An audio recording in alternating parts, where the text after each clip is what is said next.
മർക്കോസ് സുവിശേഷം 7-ാം അധ്യായം അതിൻ്റെ 6-ാമത്തെ വാക്യം. ഈ ജനം അധരം കൊണ്ട് എന്നെ ബഹുമാനിക്കുന്നു, എങ്കിലും അവരുടെ ഹൃദയം എങ്കൽ നിന്ന് ദൂരത്ത് അകന്നിരിക്കുന്നു.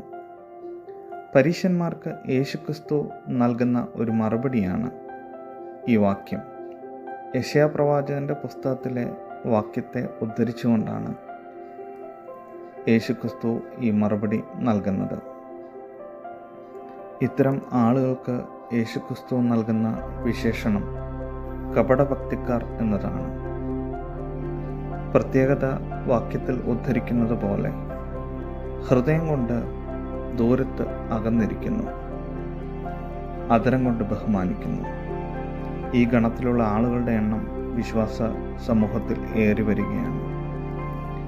ഹൃദയം കൊണ്ട് അടുത്തിരിക്കുകയും അധരം കൊണ്ട് ബഹുമാനിക്കുകയും ചെയ്യുന്ന ഭക്തി നിർഭരമായ ജീവിതം നയിക്കുവാൻ കർത്താവ് സഹായിക്കട്ടെ. മാറാനാഥ.